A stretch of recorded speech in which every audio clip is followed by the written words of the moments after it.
Tangible evidence of apartheid in Rwanda since 1994. 1. Let us recall what apartheid is. Apartheid is a form of discrimination based on race, which was in force in particular in the United States of America until 1962 and in South Africa until 1992. This insidious system prevents a group of the population from entering a particular place or from doing a particular activity simply because of their race. In apartheid, race is the driving force of any governmental or private organization. On the one hand, apartheid strips some of their property, and on the other hand, it allows others to enjoy the property stolen from the discriminated without being prosecuted. 2. Signs of apartheid in Rwanda since 1994. The apartheid in question in Rwanda is systematically organized by a small group of Tutsis who came mainly from Uganda and Burundi in 1994.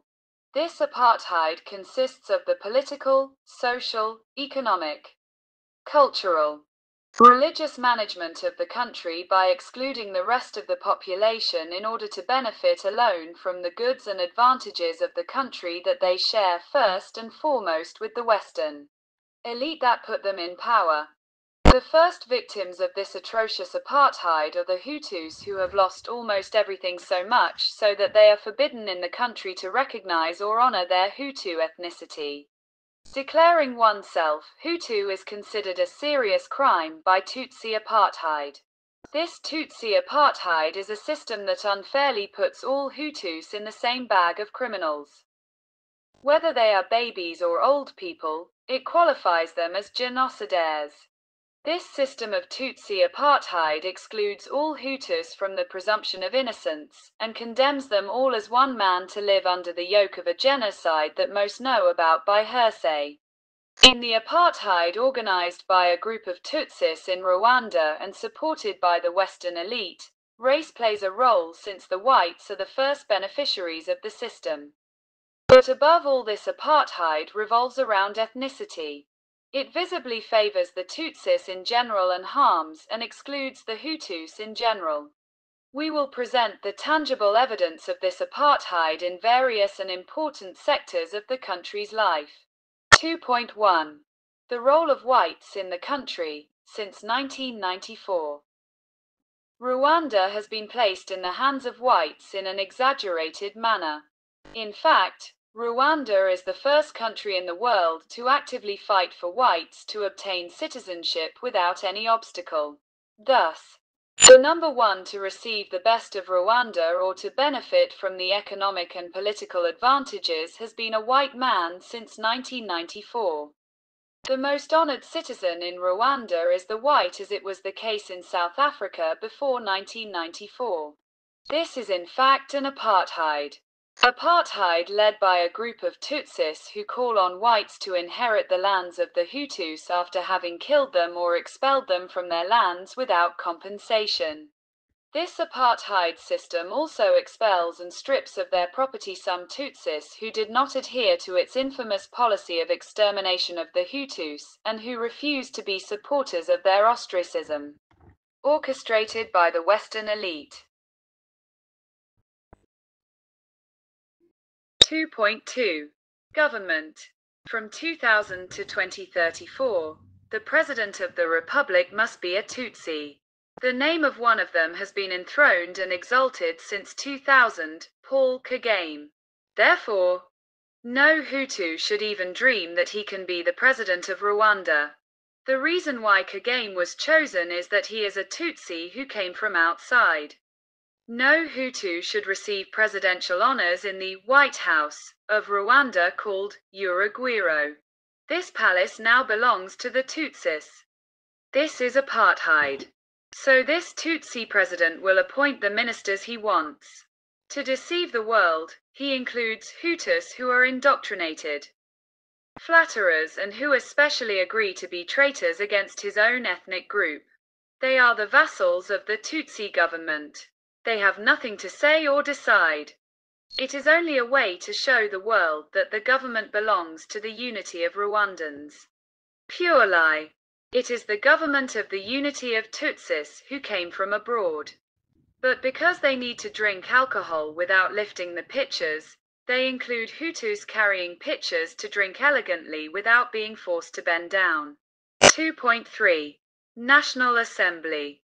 This pseudo-parliament has no say in the country. To exist and not to exist is the same thing before the eyes of the Hutus controlled by the cruel injustice of Tutsi apartheid. That is why you can find in this parliament many pitcher lifters, the Hutus, but it is only about honor. They are of no use.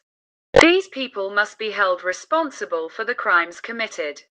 What they are doing is the opposite of what they should be doing. They are responsible for implementing the decisions of the government. However, it is the government that should be implementing what the assembly votes. These cowardly parliamentarians of Rwanda support the evil decisions of the Tutsi apartheid government that mercilessly oppresses the people. The people that these parliamentarians are supposed to represent. Each of them is a channel that spreads the instructions of the Tutsi apartheid. 2.4. Judiciary. Apartheid manifests itself in the judicial system in the following way. Almost all judges are Tutsi and those who are tried are usually Hutu. Hutu are locked up in prisons. Almost all prisoners are Hutu. But the prison guards are Tutsi. Tangible examples are frequent in what happened in the Gacaca courts, where almost all Hutus were likely to be accused. Let us not forget what happened in Arusha, where only Hutus were tried. This is apartheid.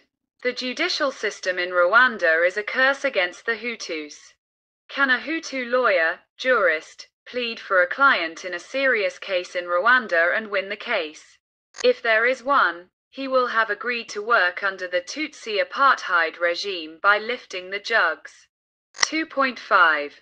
Media. Hutus who denounced apartheid have been killed, imprisoned or have disappeared, so that the media on television, radio and social networks are increasingly dominated by Tutsis. Only, they do not have the right to weed the tree of apartheid, except to water it. But how could they attack it at a time when they are enjoying the coolness of its shade and the sweetness of its fruits? Many prefer to keep the advantages that apartheid offers them to dilute the truth. 2.6. In the army and the police, this is not a secret. The government of Rwanda is led by the military directly or indirectly. Therefore, every soldier surrounded by civilians becomes an undisputed leader in any place and in any service. When there is a military structure parallel to other structures in a particular place. The other structures are civil servants and the soldiers are the leaders. But we know who these soldiers are. We also know where they come from. In short, first of all, the senior officers of the Tutsi apartheid military are composed of Tutsis who came from outside, and then there are those who were in the country. The Hutus are enlisted in the army, sometimes against their will, to complete the workforce by occupying the lower ranks of the army, and with the aim of exterminating them during the wars that Tutsi apartheid has continued to foment in African countries. The army is the best example of apartheid. The same is true for the police and all other armed forces. If a Hutu is allowed to enter, it is because there is a lack of others, and finally they perish in combat, because they are considered as war labor. 2.7. Other high positions, senior executives in various ministries. In Rwandan embassies abroad, employees in foreign embassies in Rwanda, public personnel in the provinces, regions, sectors, cells, and villages. Everywhere, it is the same apartheid. The Tutsi who came from outside is the one who is placed in first place.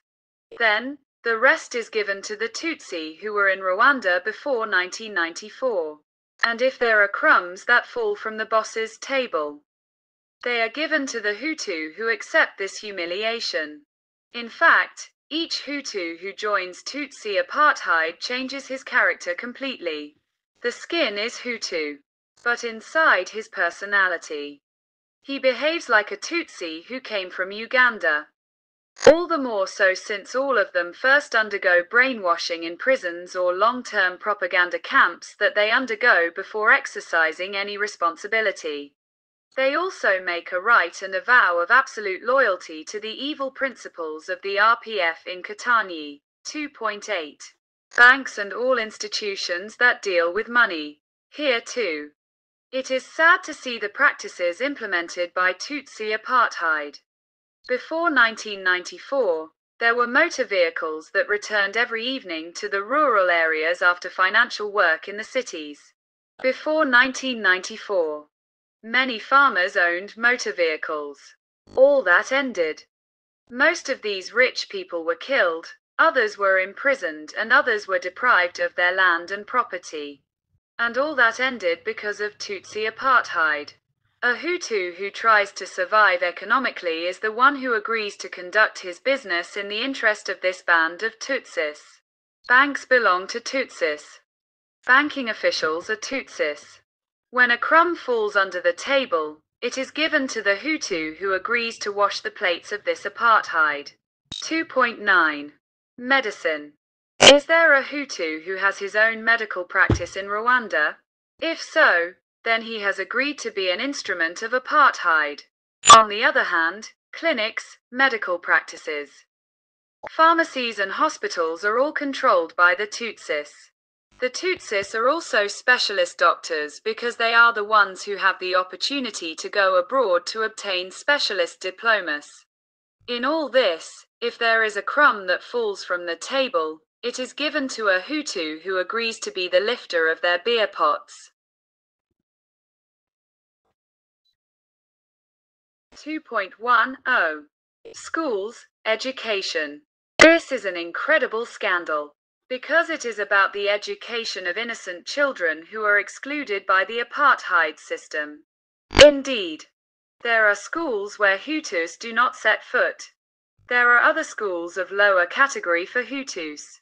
Most Hutus are in schools that are pejoratively called, I have not harvested anything, that is to say in inRwanda, ntarwitwazo. In these schools, many finish without knowing how to read or write after 12 years of studies. We are not exaggerating. Since it is the plan of Tutsi apartheid that wants to keep all Hutus in ignorance while hunting down all the Hutus who have done well in their studies throughout the world. Indeed, many intellectual Hutus have been killed, others languish in misery and despair in Rwandan prisons. Others are pursued by Tutsi apartheid in foreign countries by fabricating accusations against them or by insidiously destroying their businesses and their future. The Tutsis who came from Uganda and Burundi when they have their own schools where Hutus cannot be admitted. They also send their children to foreign schools to escape the fate they reserve for Hutus who are forced to make do with these fake schools that the RPF in Katanyi prevents from having competent teachers. In addition, the automatic promotion system in force in Rwanda is a poison against competent and adequate education. 2.11. Land use. We know well that the apartheid Tutsis took power after exterminating the Hutus who lived in the more fertile regions of the east and north of the country. The Tutsi apartheid exterminated them, and they inherited their lands like Ahab, who assassinated Nabat to inherit his vineyard. They inherited these lands knowing that no one from this family would come and ask them for anything. They take good care to hunt them down everywhere to be sure that they have all been assassinated. All the good lands and fields in the country have been taken by the whites or the Tutsis. Especially in the capital Kigali, in the east of the country and in the north, where the more vigorous Hutus lived and who know how to maintain their lands for the good of the whole country.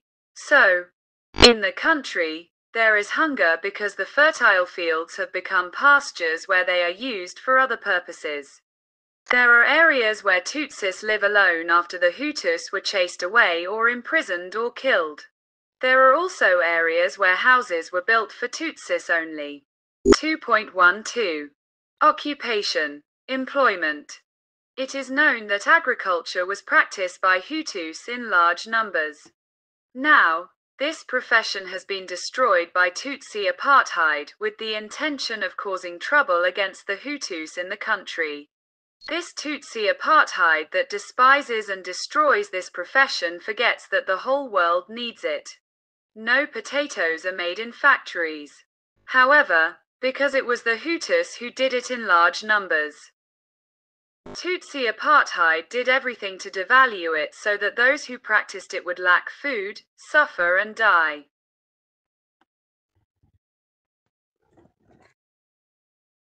2.13 Culture, language, songs and dances, wedding customs, festivals.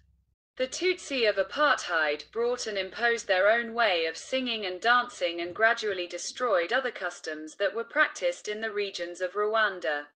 They mixed the traditional language with other languages including English, Swahili, Kirundi and Ganda, so that a person who died before 1994, if he returned, he would not be able to understand well the language that is spoken in Rwanda today, especially in the circle of the RPF in Katanyi, and in all those who have undergone brainwashing by frequently participating in its ideologization and propaganda camps. The new language, Katanyi, has replaced our traditional language without us realizing it.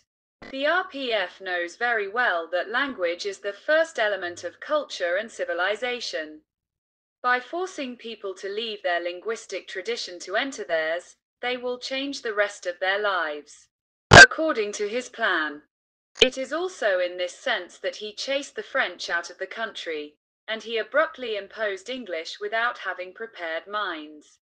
He thus made obsolete the linguistic training of the Hutus and Tutsis who lived in the country before 1994, and he favored the small Tutsi group who came from Uganda. This also constitutes an act of apartheid. In addition, they destroyed the tradition of sharing the drink in the same can or jug by drawing the drink with the same drinking pipe, which favored coexistence without disdain or rejection of the other. This apartheid establishes very expensive standards for celebrating festivals by banning the modest way of preparing party venues in local materials, and by requiring the use of mobile tents for festive events made in factories, which impoverishes the population and enriches the Tutsi apartheid, which markets these tents. 2.14 Cemeteries for the dead. Tutsi apartheid has reserved burial places for the Tutsis killed in 1994, and has left the lifeless bodies of Hutus scattered throughout the national territory without proper burial. I am talking about the bodies that escaped the concealment of evidence that the RPF practiced by exterminating the Hutus and cremating their bodies. Others were thrown into deep lakes like Kivu by attaching large stones to them so that they would never surface. 2.15 Discrimination abroad. Tutsi apartheid has sown its hatred of Hutus in the countries where Hutus have taken refuge, so that many governments consider Hutus not as fugitives who have survived the Kalashnikov of the RPF in Katanyi, but as criminals who escape justice. In addition, this Tutsi apartheid has infiltrated the United Nations High Commissioner for Refugees, UNHCR, to make Hutus lose the right to be refugees. This has catastrophic consequences in their livelihood and in the education of their children, who will increase the number of illiterate people in the world. How can we call this injustice? It is apartheid. In fact, while the RPF in Katanyi deprives Hutus of the right to be refugees in foreign countries, Tutsi apartheid sends Tutsis abroad so that they can declare themselves as refugees in order to be taken care of. In reality, they are false refugees. But they are the ones who benefit from the favors of refugees, while the Hutus, real refugees, are rejected and neglected. Among the Tutsis who leave the country, there are some who really refuse to collaborate with apartheid and flee the country, but they are treated well in foreign countries. This is also apartheid, and it was caused by the Tutsi apartheid of Rwanda, which introduced it into the UNHCR and foreign countries.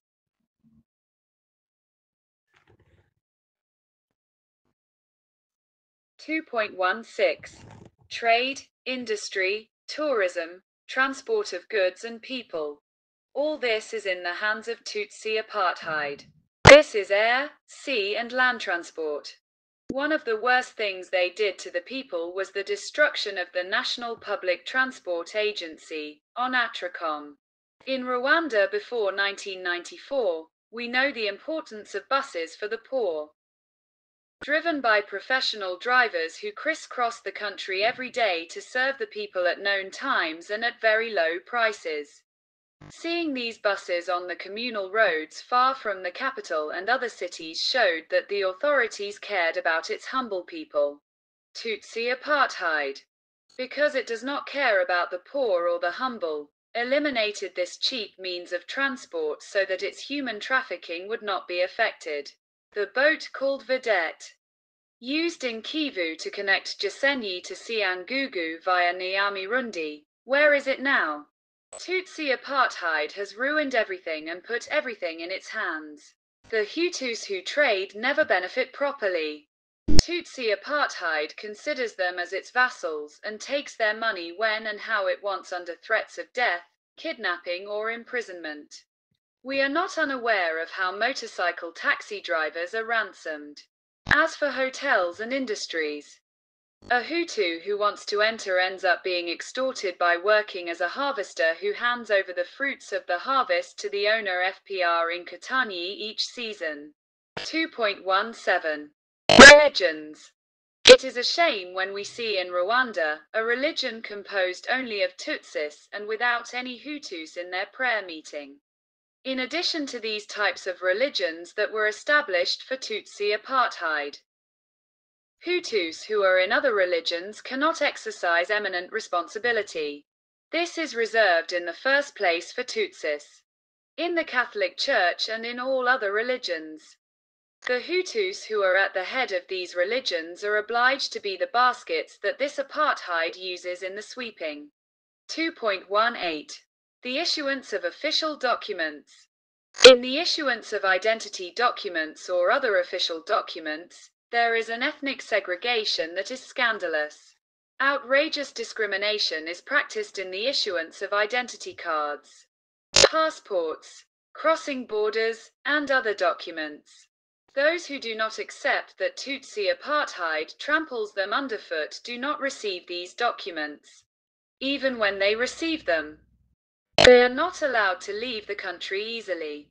The Hutus are the first to fall for it. 3. Conclusion. This Tutsi apartheid must be universally condemned as the one practiced in the past in South Africa. All countries that have relations with the Tutsi apartheid regime should be accused of collaborating with a regime that exterminates Hutu and Tutsi citizens who lived in the country before 1994 in order to steal all the good things of the country and share them with the Western elite. All countries that abandoned the Hutus in exile should also be blamed for their role in the apartheid that came from Rwanda, and that aims to make the Hutus hide or die. An international and impartial investigation should be conducted in Rwanda to expose apartheid as we have shown the evidence, so that all nations know it and those who participated in it are condemned. Because in this persecution, the Hutus were not only attacked by expelling them or confiscating their property, but most of them were killed, and their property was inherited by the Tutsi apartheid. All these crimes are abominable, and the time has come to be judged for all these criminals. Those who were deprived of their property must be returned to them. Documents must be delivered to citizens without discrimination. Let truth and justice reign in our country, and let the Tutsi apartheid be defeated and destroyed as was the white apartheid in South Africa. It is time that in the country of 1,000 hills this principle be respected, which affirms that all human beings are born free and equal.